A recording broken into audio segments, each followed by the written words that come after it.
Estamos aqui começando esse podcast com esse tema tão importante, tão atual, com a pastora Sandra. Desde já agradeço sua presença, é uma felicidade poder estar com a senhora aqui hoje e agradeço a todos que estão participando. A gente não vai poder ler as mensagens nesse momento porque é mais difícil estando longe do aparelho, mas depois do podcast a gente pode responder. Nós vamos começar com a leitura de um versículo de Filipenses 4, versículo 6. Não andem ansiosos por coisa alguma, mas em tudo, pela oração e súplicas, e com ação de graças, apresentem seus pedidos a Deus. E a paz de Deus, que excede todo entendimento, guardará o coração e a mente de vocês em Cristo Jesus. Então, esses dois versículos têm muito a ver com a nossa live de hoje, porque quem está em Cristo tem uma esperança, né? É sobre isso que a gente quer falar hoje, sobre vida e esperança. Pastora, queria que a senhora falasse um pouquinho sobre a senhora, a sua trajetória no ministério pastoral. Bom, eu sou da Igreja Shalom e, na verdade, eu creio assim, não é só o pastor, né? Eu acho que eu sempre trabalhei com o Senhor, eu sempre servi, eu gosto de servir. Eu gosto de servir ao Senhor e a vida inteira trabalhei desde a nossa conversão, 9, 10 anos eu tinha, depois lá com a adolescência, começando já a mocidade, eu me desviei, mas foi por pouquíssimo tempo, acho que não chegou a um ano, e eu voltei para o Senhor e aí eu fiz ali uma aliança real com Deus e nunca mais saí. Então, assim, dizer assim que eu tive o ministério pastoral mesmo, eu fui ungida aqui em Atibaia, né? E pastor nada mais é do que cuidar de ovelhas, cuidar de gente, dar alimento. E eu espero que todos esses anos eu tenha feito isso. Com certeza, pastora. O tema do podcast hoje é da depressão ao suicídio, como evitar, uma mensagem de vida e esperança. A depressão tem sido considerada o mal do século. Em 16 anos, o número de mortes relacionadas à depressão cresceu 705% no Brasil. Dados do último mapeamento sobre a doença, realizados pela OMS, apontam que 5,8% da população brasileira sofre de depressão, o equivalente a 11 milhões de brasileiros. Segundo a Organização Pan-Americana de Saúde, 300 milhões de pessoas no mundo sofrem de depressão. Já o total de suicídios subiu de 7 mil para 14 mil nos últimos 20 anos. Isso equivale a mais de um óbito por hora, superando o índice de mortes por acidente de moto. Então, eu chamei a pastora, porque eu acredito que a senhora já lidou com pessoas que estavam com depressão. E como a fé pode mudar esse estado psicológico? Quero voltar só um pouquinho no versículo que você leu. Eu creio que a ansiedade ela tem aumentado muito. Tem uma doutora Ana Beatriz, que ela diz assim que parece que houve uma pandemia de tristeza e as pessoas não conseguem mais ser felizes. Ela fala. E eu acredito que é assim, conforme o tempo vai passando, nós vamos acreditando em várias coisas, menos colocando a nossa confiança em Deus. E por a gente não colocar confiança, a ansiedade, que faz tão parte da nossa vida, porque a gente está cada dia com as coisas mais rápidas, né? Antes a gente brincava, a gente quer que a vida da gente esteja no micro-ondas, muito rapidinho. Mas hoje em dia, você já percebeu que se a pessoa não... Você faz uma pergunta no WhatsApp, a outra pessoa é obrigada a estar ali. Tem gente que briga com a gente porque não responde rapidamente. Então, a gente vai perdendo a confiança em Deus e substituindo ela por outras coisas. Menosprezando certas coisas que são detalhes, né? O viver e se alegrar, né? A gente acabou de passar aí no nosso mês falando das misericórdias de Deus, né? Quantas vezes nós já acordamos de mau humor sem pensar em agradecer ao Senhor? Então, a gente pensa que é bobagem, mas uma coisa vai ligando a outra e a gente vai se enchendo de ansiedade. E como você leu aqui, essa ansiedade, ela é uma luta. E a gente pensa que não, é um sentimento, vai passar, ou por outra, ela vai aumentando, nossa, eu estou tendo uma crise, eu preciso respirar, mas se você vê, você tem que lutar com ela. E eu vou dizer por mim, né? Eu sou hiper agitada, muito difícil de ficar depressiva, mas eu já tive crises de ansiedade, passei por problemas que me deram crise de ansiedade. E ela vem e... Se você já sentiu, você sabe como é. Ela te ameaça primeiro. Primeiro ela vem gritando de longe. Ela nem chegou perto e você já está sentindo.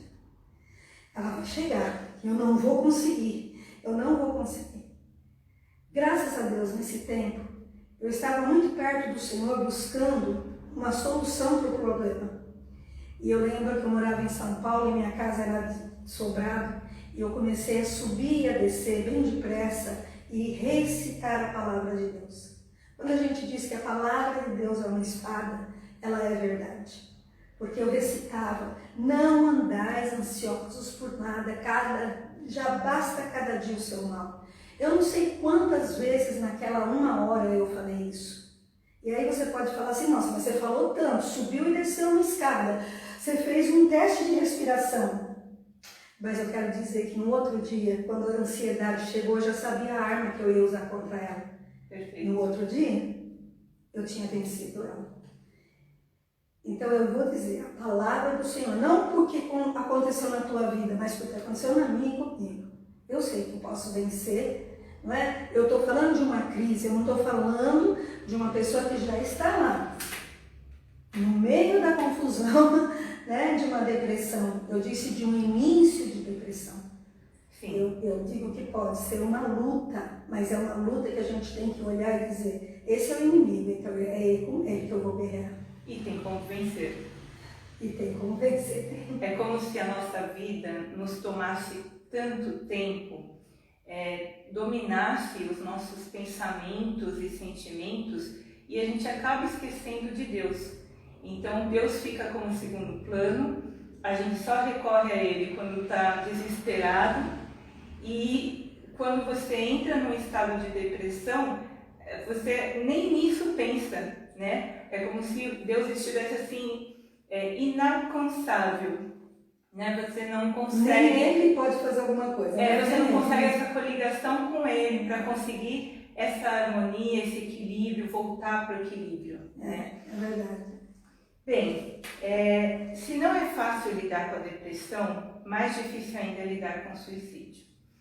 Quando eu era pequena, eu estudava num colégio onde tinha um internato e uma moça se jogou do 3º andar e eu vi. E isso me marcou muito. E mesmo na minha família, houve um caso de suicídio, alguns casos de tentativa e eu mesma já passei por depressão e já tive pensamentos suicidas. O que eu quero dizer é que é como se o suicídio estivesse chegando cada vez mais próximos de nós. Então a gente ouve falar de um vizinho, um parente, uma pessoa. O ano passado mesmo a gente soube de uma moça que tirou a vida, deixando 4 crianças pequenas. Então a gente percebe que o número de suicídios tem aumentado. Então, pastora, como a família pode superar a dor da perda de um ente querido nessas circunstâncias? Eu vou dizer para você, é muito duro quando você tem uma pessoa que comete suicídio. Eu acredito assim, com as pessoas que eu lidei, o primeiro sentimento é que aquele que se suicidou foi egoísta. Exatamente. Porque ele não pensou em nenhum momento nas pessoas que ficaram. Exatamente. Quando é filhos, quando é outras pessoas, a dor ela é muito forte. Ela é muito forte. Eu vou dizer assim, com a minha experiência, eu sei que o Espírito Santo, às vezes a gente põe o Espírito Santo muito pequeno, né? Até porque ele veio em forma de pomba e a gente coloca na nossa cabeça que ele é pequenininho, mas ele é um Deus, ele está ali junto com a Trindade, ele é um Deus, ele é Senhor. E aí o Espírito Santo, eu sempre gosto de pensar que ele é aquele que está perto de nós. Então, por estar perto, ele consegue nos tocar com mais facilidade e curar o nosso coração. Então eu vejo que o primeiro passo da família é perdoar.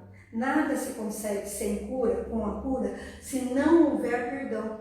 Eu vou ter que perdoar aquele ente que não suportou a pressão, que se jogou, que se matou, que tomou a vida. A segunda grande preocupação é assim, a gente quer julgar o que ele fez.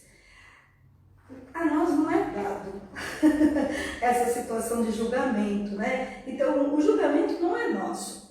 O nosso trabalho, aquilo que o Senhor mandou, é nós amarmos o próximo, não julgarmos.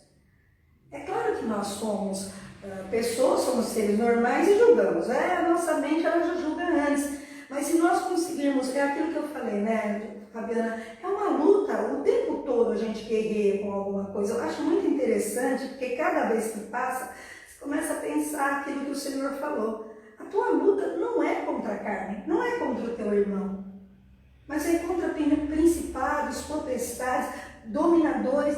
Por quê? Porque a nossa luta não é aqui, ela é acima disso tudo. Então, quantas vezes a gente vai dizer para nós mesmos, eu não tenho que julgá-lo. Eu não sei o que ele estava passando, a opressão que ele estava passando, né? Então, eu acho que o primeiro passo é o perdão. E até para o perdão, o Espírito Santo tem que nos dar a mão para que a gente seja conduzido por isso. Porque é uma mistura da dor da perda, a dor, por que ele não pensou um pouco em mim? A dor daquela situação de que está vivendo ali, não é? E parece que não acaba. Mas em todo tempo, se o perdão entrar, se eu permitir que o Espírito Santo me leve, eu digo que ele tem um bálsamo delicioso que ele passa no nosso coração. E na verdade a gente não é bobo, é na nossa alma que precisa ser curada de toda essa situação. Não é? E chorar luto, Fabiana. Eu não gosto quando você está chorando e eu digo assim, não precisa chorar, não faço isso nem com criança. Verdade. Pode chorar. Não precisa? Não precisa, né? Eu que trabalho na creche, às vezes não precisa estar chorando. Mas você quer chorar? Chora. E o luto, ele precisa ser chorado. Verdade. Às vezes você vai chorar, as pessoas chegam para você e falam assim, não, mas não precisa chorar. Precisa sim. E você tem que ter uma luzinha que acenda rapidamente dizendo, passou 3 meses. Bom, eu preciso passar por um outro sistema de cura.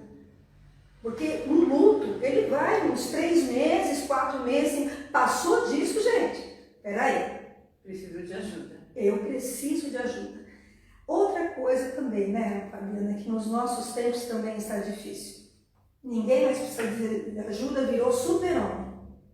Jesus trabalhava com pessoas. E ele tinha pessoas para estar com ele. Ele não fazia tudo sozinho. Mas nós viramos super. É o orgulho, né? O nosso orgulho não permite de mostrar para o outro que somos frágeis. A impressão que dá é que você tem que superar. E nem sempre você tem estrutura para isso. Muitas vezes não, né? Eu fico pensando um pai, uma mãe que perdeu um filho, né? É uma dor muito profunda.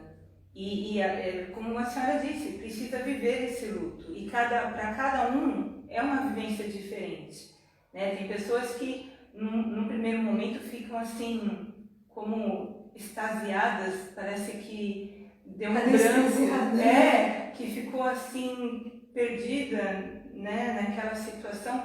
E aí depois de algum tempo é que vem o choro, é que vem a dor, e então cada um tem o seu processo de luto. Tem o seu tempo, né? Sim. Tem o seu tempo. Precisa haver respeito. Eu respeitar. Mas ela ainda está chorando? Tá. Ela ainda está chorando. O que eu falo que a gente tem que prestar atenção também, Fabiana, é naquilo assim, eu chorar de não querer me levantar e viver. Essa é a maior preocupação, porque eu penso o seguinte, a minha mãe morreu faz anos, meu pai morreu mais. Quantas vezes eu penso naqueles ditados que meu pai dizia e repito e eu me emociono?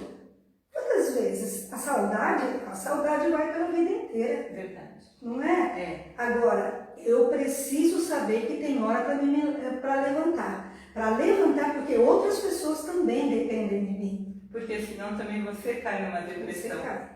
E aí você vai ter mais dificuldade de sair desse estado e sentindo aquela dor continuamente. Eu costumo dizer que a depressão ela é como uma dor física. Quando você machuca o pé ou bate, né, o seu braço, dói demais. E a depressão ela é assim, ela machuca por dentro, né? Então a pessoa que está vivendo aquilo, sair daquele ponto não é fácil, né? E aí precisa pedir ajuda mesmo. Precisa. Né?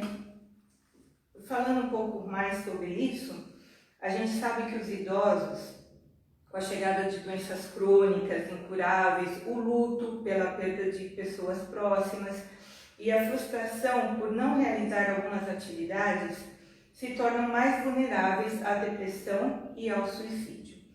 Ao mesmo tempo, o estilo de vida moderno, que está muito estressante, o uso de drogas, álcool e insatisfação na área profissional ou relacionamentos frustrados, são fatores de risco para o suicídio de jovens de 18 a 25 anos. Na lista de pessoas mais suscetíveis a ter depressão são mulheres. E, segundo a OMS, elas apresentam 2 vezes mais chances de ter o diagnóstico da doença do que os homens. Mas o que é alarmante é que tem crescido muitos casos de depressão em crianças. Nesse contexto caótico que nós vivemos na sociedade como um todo, é possível dizer que falta Deus na vida das pessoas? A senhora crê que quem acredita em Deus cometeria suicídio? Bom, nesse tempo de pós-pandemia, nós levamos muitos sustos. Alguns pastores se suicidaram. Eu quero crer que são pastores que amavam a Deus. Mas às vezes a gente comete uns erros, que são erros bobos. Quer dizer assim, não, eu não preciso ir no psicólogo. Eu sou pastor, o que vão falar de mim? Não interessa o que vão falar. Falar, vão falar sempre. E aí eu uso o ditado do meu pai, falem mal, mas falem de mim.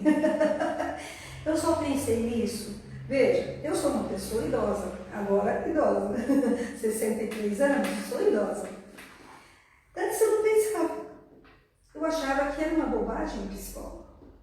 Mas eu acho, assim, não precisei ainda passar por ele, mas eu tenho aprendido tantas coisas, Fabiana, e é ruim mesmo, né?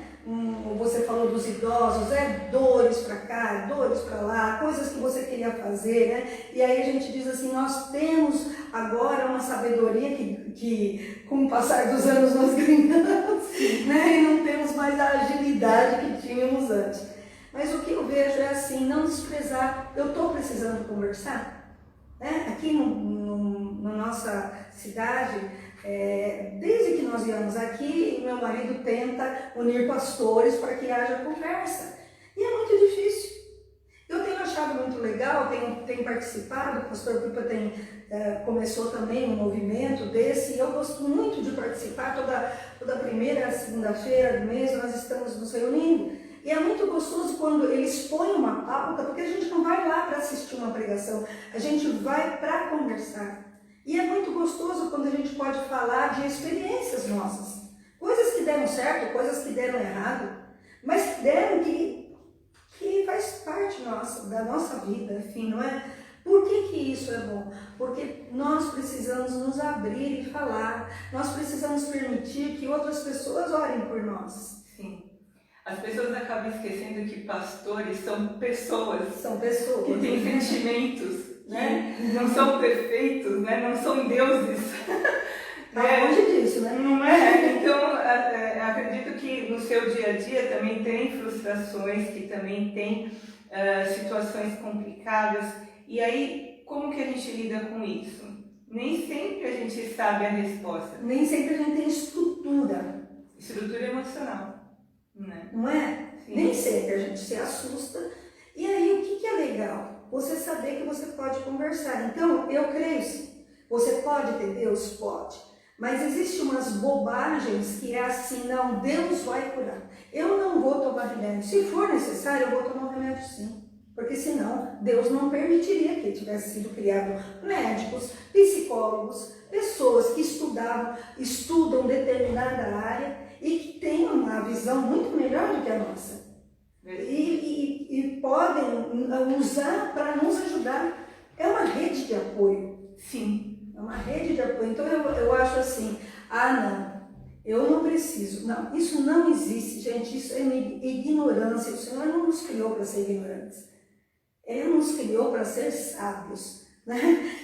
Então, sabe, olhar e dizer, não estou bem, estou precisando, vou procurar. Muitas vezes a gente vai procurar um amigo, vai procurar uma amiga, não deu certo, poxa, eu preciso, a coisa está continuando, está tendo um volume maior, né? Para que eu vou deixar ficar a tal ponto que eu vou me trancar? Eu já fiz muita bobagem por não saber nada sobre depressão. Eu já cheguei em casas de pessoas que estavam num quarto fechado e abri janela. Para a graça do Senhor, que o Espírito Santo foi meu melhor amigo, a pessoa ficou boa depois disso. Mas já imaginou se não ficasse boa, o que eu teria feito na vida dela, pessoa? Porque às vezes ela não está preparada. Porque hoje eu nunca faria isso. Nunca faria isso. Não a deixaria sozinha, mas nunca eu ia lá achando que o sol vai entrar e vai trazer uma energia sobrenatural naquele lugar, não é? Então às vezes a gente peca por ignorância, né, Fabiana? Sim. Peca por não procurar ajuda, é terrível, né? O ser humano é maravilhoso, essa máquina é maravilhosa. Sim, na verdade eu ia comentar isso mesmo, que hoje existe um forte estigma social com relação aos transtornos mentais, né? Vamos dizer que chega a ser um preconceito. As pessoas acham que é frescura, ou tratam a pessoa depressiva como louca, ou entopem ela de remédio. A própria ciência comprovou que alguns tipos de depressão são causados pela deficiência de substâncias cerebrais, chamadas neurotransmissores. Alguns deles são a noradrenalina, serotonina e dopamina, que estão envolvidos na regulação da atividade motora, do apetite, do sono e do humor. Em alguns casos, a depressão é hereditária. Eu tive depressão e eu sei que é uma doença qualquer, que ela dói e precisa de tratamento. Mas nem sempre o tratamento é através de remédio tarja preta. Eu fui curada pelo amor e pelo encontro com Deus. Então, pastora, eu queria pedir para a senhora qual mensagem a senhora daria para uma pessoa que está com depressão ou pensamentos suicidas nesse momento? Quando a pessoa já está com um pensamento suicida, ela já andou um caminho, né? Ela já andou esse caminho. É claro que o suicídio ele tem uma característica, né? Um pouquinho que a gente aprende disso, um pouquinho que a gente estuda sobre isso para poder ajudar. Existe depressão que ela leva para o caminho do suicídio, né? Não são todas as depressões que vão levar para o caminho do suicídio. Por mais que você pense, às vezes você não tem o quê? Não tem a coragem para aquilo. Mas existe um tipo que é rapidinho para fazer isso. Então, primeira coisa, como é que está o meu relacionamento com Deus? O que é que eu acredito de Deus? Eu sempre brinco assim, Fabiana, você quer dar uma chance para Deus? Dá uma chance para ele. Dá uma chance. Eu escutava esses dias uma fala de uma pessoa e ela dizia assim, o Senhor Jesus, Ele não quer o teu trabalho, o nosso Deus não quer o teu trabalho, Ele não quer você com cargos, Ele não quer a tua música, não, Ele quer você. Ele quer você. Eu fico pensando, que amor maravilhoso, que me quer.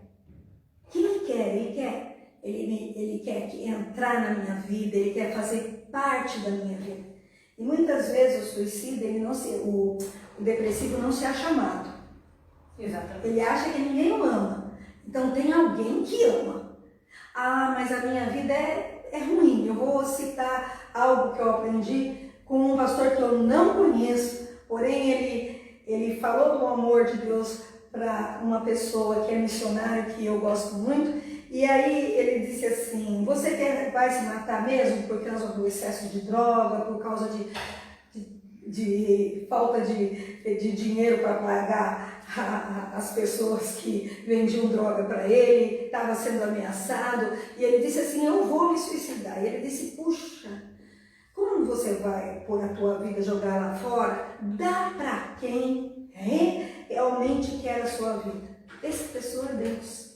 Então dá uma chance. Ah, mas eu não creio em Deus. Não estou pedindo para você crer. Porque eu acho que para a gente crer numa pessoa, para a gente crer no nosso esposo, nós andamos anos com ele. Não é? Se eu passar mal agora, eu sei que você vai chamar meu marido e eu sei que ele vem. Como é que eu creio nisso? Porque são anos de convivência. Sim.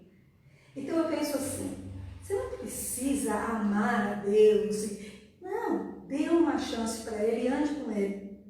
Não é? Ande com ele. Começa a chamar ele. Começa a conhecer esse livrinho aqui, que é tão gostoso de você ler. Vai ali em João, que fala do amor dele. Quem é esse Deus? Não é? Ah, eu não creio que Deus exista. O que você crê, a gente não chegou nesse ponto. Dá só uma chance para o Senhor. Sim. E deixa com que ele seja teu companheiro. Deixa com que ele seja. Às vezes a gente precisa de um amigo que vá para o escuro com a gente quando a gente está no escuro. Que atravesse o deserto com a gente quando a gente está no deserto. E esse é o papel do nosso Deus, de nos amar. Então eu vejo assim, dá uma chance. Dá uma chance para ele. Ah, não sei se eu quero conhecê-lo. É a sua opção, mas se você der uma chance, você vai se apaixonar. E aí nada te tira mais dos braços dele. Verdade. Não é? Porque o Senhor diz que quem tem a ele abraça. E o mais legal é que quando você estiver nesse ponto, você vai descobrir que não foi você que fez a opção por ele, mas ele que te escolheu e te chamou pelo nome. E eu fico maravilhada, porque tantas são as pessoas nesse mundo, mas ele conhece exatamente o meu nome e o meu gosto. E aí ele me chamou pelo nome, eu o ouvi e aceitei andar com ele. E foi a melhor coisa da minha vida. Quando eu tive depressão, eu me sentia no fundo de um poço. E eu falo que é como se Deus me tirasse lá de baixo. E a partir do momento que eu tive esse encontro com Ele, eu nunca mais tive depressão. Então é exatamente como a senhora disse, no sentido de dar uma chance para Ele e perceber o quanto a vida é maravilhosa. Porque a minha questão da depressão era exatamente essa, não me sentir amada, né? E aí eu fui muito bem acolhida e muito bem tratada. E aquele amor das pessoas, porque nós todos somos filhos de Deus, então somos representantes dele. Então, digamos assim, a senhora é minha amiga e a senhora está vendo que eu estou com depressão. Se a senhora vem e me faz um chá, no outro dia a senhora vem me dar flores, ou no outro dia a senhora me liga, isso é amor. Então, Deus está usando a senhora para me mostrar que eu sou amada, que eu sou querida, né? E a partir disso, eu também tive uma experiência de trabalhar com moradores de rua. Então, quando eu vi a situação daquelas pessoas na Praça da Sé, no pátio, né, ali o pátio do colégio, eu pensei, meu Deus, como eu sou egoísta, me perdoa, Deus, porque a minha vida é maravilhosa, né? E aí você vê que um pouquinho de atenção que você dá para o irmão de rua, ele se sente amado também. Então, na verdade, eu acho que nós todos vivemos uma rede de amor. Só que a nossa sociedade, ela está fazendo um movimento inverso, que é nos afastar uns dos outros. Com essa questão da internet, cada vez mais a gente fica preso a um aparelho, nos comunicamos através de mensagem e aí não tem esse contato físico, essa questão do olho no olho, de falar uma palavra gostosa, né? Digamos, até tomar um sorvete, né? Ter esses momentos de alegria, de companheirismo, de família, né? Parece que cada vez mais a gente está perdendo isso. E aí eu volto à questão das crianças depressivas. Por que tantas crianças depressivas? Quer dizer, será que elas não tiveram esse amor pelos pais? Será que não está faltando, né, esse carinho, essa atenção dos pais? Está faltando uma brincadeira, né, Fabiana? O brincar simples. Eu não sei se você percebe, sabe, criança que não pode se machucar, criança que não pode pular, criança que não pode mexer em terra. E aí dá o celular para ela ficar quieta. Nossa, como eu tenho raiva desse celular para criança.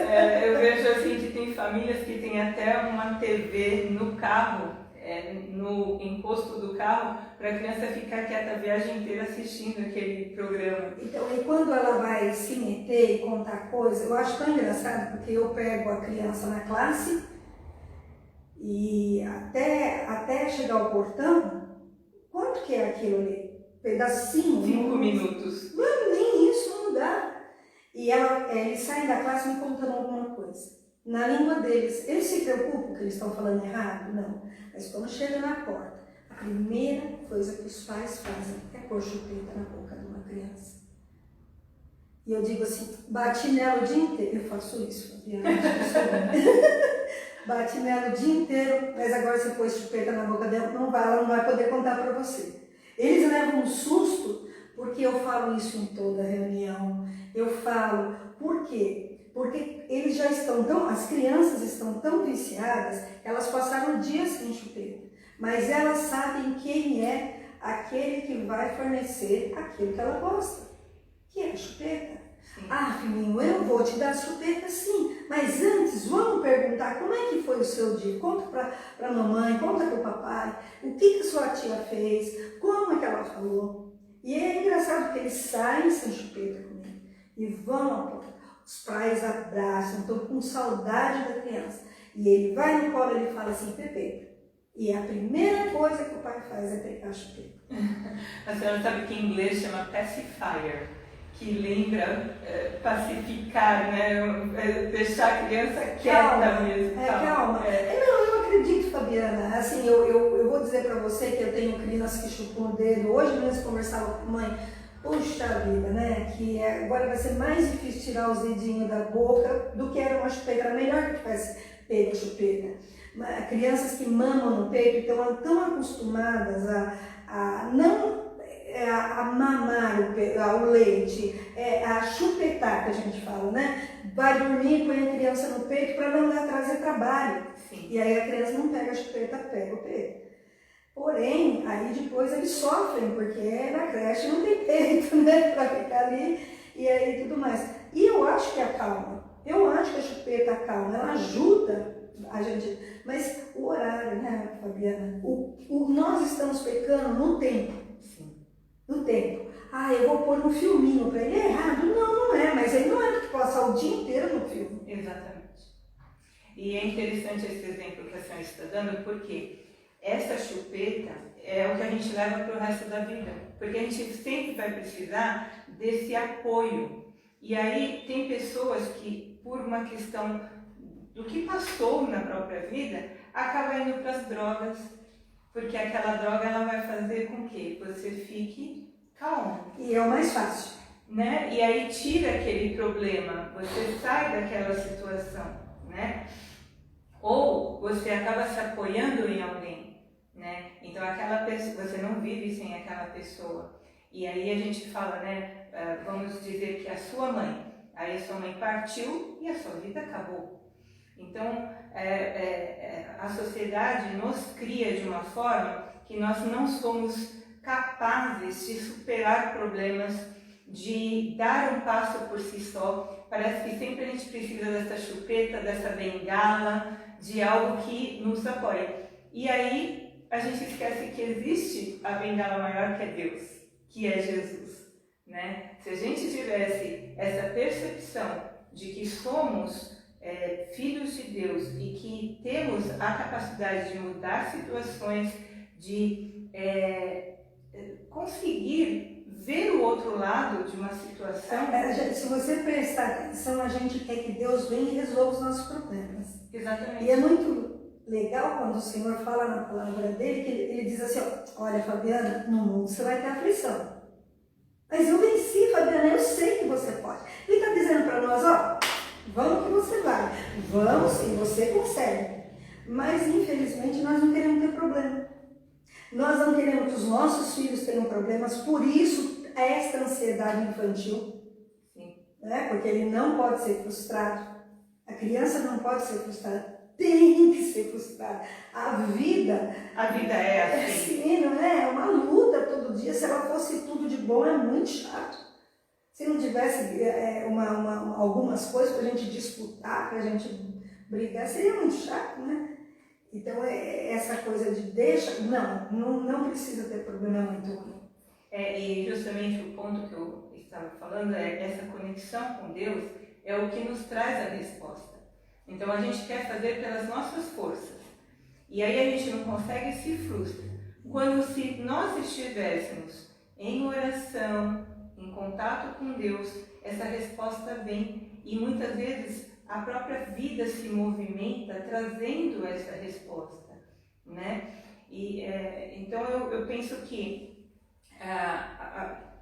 como eu disse, eu já passei por isso, eu sei o quanto é difícil você superar uma depressão, mas se você acredita em Deus e se você conversa um pouquinho com Ele vai conversar com você, Ele vai te trazer essa resposta de volta. Ele traz em tudo. Ele traz na música, Ele traz através de uma palavra, de um amigo.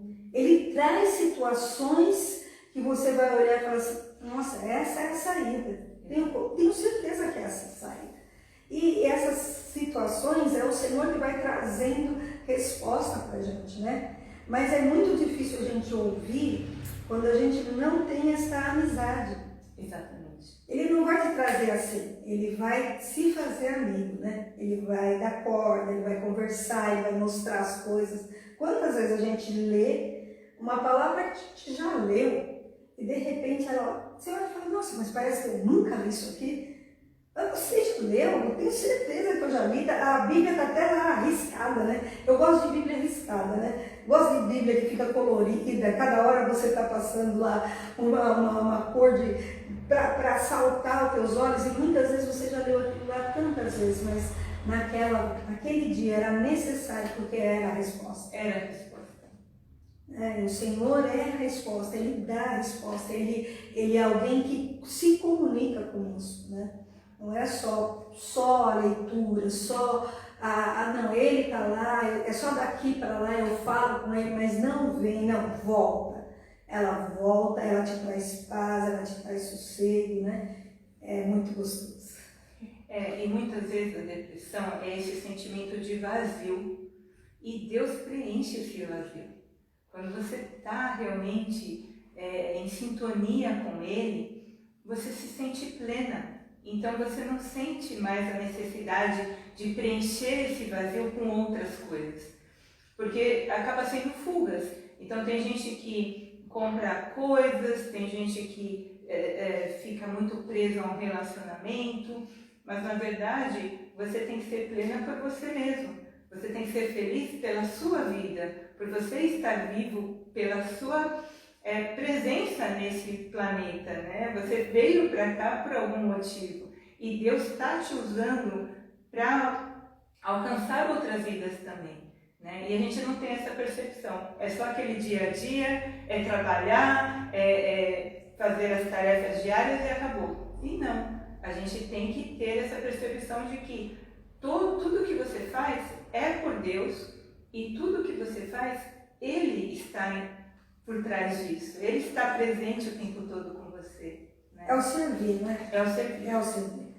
É o servir. Você me serve, eu te sirvo. Nós servimos a Deus, mas o Senhor também nos serve. Foi isso que Ele ensinou, né? Exatamente. Isso é muito gostoso. Pastora, está maravilhoso essa conversa. Eu ficaria a noite inteira conversando com a senhora sabe disso. E quando a gente começa, a gente não para mais. Olha, eu vou falar para vocês que a pastora é a melhor conselheira do mundo. Do mundo. Não estou exagerando. Eu já fiquei umas 3 horas, coitada, alugando a pastora. Mas ela é uma bênção na minha vida, ela já ajudou demais a mim e a minha família. Tenho muita gratidão por ela, pelo pastor, pela família da pastora e pela igreja, né? Porque, como eu disse anteriormente, sem Deus nós não somos nada. No sentido de que nós precisamos desse contato, nós precisamos desse diálogo, e estar com Ele é essa paz interior, é isso que nos faz nos sentir vivos, né? E aí, pastora, queria pedir para a senhora encerrar com uma oração, com talvez um versículo que a senhora quiser. Eu vou deixar de lembrança o Salmo 139. É o meu predileto. Todo mundo, eu falo tanto dele. Eu gosto muito porque ele diz assim, que em primeiro lugar, antes de eu ser formada, o Senhor me desejava. Então, sabe, olha, eu fui, ninguém me queria, meu pai não queria, não, mentira, Deus, o Supremo, o Rei dos Reis, Senhor dos Senhores, Ele me quis, não é? Ele me quis. E o Salmo também diz, não importa para onde eu passo, eu vou subir em altos montes, eu vou descer, como você falou, eu estava lá no fundo do poço, Ele foi lá e me trouxe com mão forte. Sabe quando o Senhor não faz nada na nossa vida? Quando nós não permitimos, quando nós não queremos, quando nós dizemos assim, não quero que o Senhor se meta aqui. Ele é um tremendo homem, maravilhoso, um cavalheiro que não vai onde ele não é chamado, né? E o Salmo 139, ele diz, onde quer que eu vá, desde a hora que eu fui formado lá no ventre da minha mãe, o Senhor andava comigo. Ele conhece os meus ossos, do jeito que eu fui formado, e onde quer que eu vá, de agora para diante, depois de ter saído do ventre, Ele estará comigo. Então, nunca mais a gente pode dizer que estou sozinho, a partir do momento que a gente sabe que eu não fui só porque minha mãe queria, meu pai quis, não, eu vim a esse mundo porque o Senhor me desejou, com todo esse amor que Ele tem por nós. Amém? Amém. Então vamos orar? Vamos orar. Eu queria deixar, é o Salmo 139, que ele é delicioso. Pai, nós te agradecemos. Te agradecemos, ó Deus, porque nós não sabemos o caminho que vai esse celular, mas o Senhor sabe. O Senhor sabe e vai chegar na vida de cada um, e aquelas palavras que nós não falamos, ou que não trouxe entendimento, o Teu Espírito vai e traz o entendimento. Oh Deus poderoso, que a paz, que essa paz que o Senhor nos dá, que ela possa, Pai amado, ir durante todo o tempo, de quem assistir hoje, quem vai assistir amanhã, quem vai assistir depois, seja alcançado pela Tua paz. Que entre a Tua paz, ó Deus, porque a Tua paz o mundo não pode roubar. Ninguém pode roubar aquilo que o Senhor nos dá. E, ó Deus poderoso, que nós possamos entender que o Senhor é mais do que um Deus que fica lá em cima e nós aqui embaixo. Mas o Senhor nos dá de presente o Espírito Santo, que caminha conosco, que mora em nosso coração, que nos abraça todas as vezes que é necessário. E, ó Deus poderoso, que nós tenhamos a coragem, eu falo sempre da ousadia de andar contigo, Pai, porque não existe amigo melhor. companheiro melhor do que o Senhor, do que a tua presença. Muitas vezes, quando nós não conseguimos andar, é o Senhor mesmo que nos carrega no colo. Então, que em nome de Jesus o Senhor possa entrar em cada casa, em cada vida, em cada pessoa que estiver nos ouvindo. Em nome de Jesus. Amém. Amém. Obrigada a todos, obrigada, pastora. E em breve esse vídeo estará no YouTube para que vocês também possam compartilhar e vamos trocando ideias. Estamos abertos para conversar também, então quem precisar de ajuda pode nos procurar. Uma boa noite a todos. Pastora, muito obrigada. Boa noite.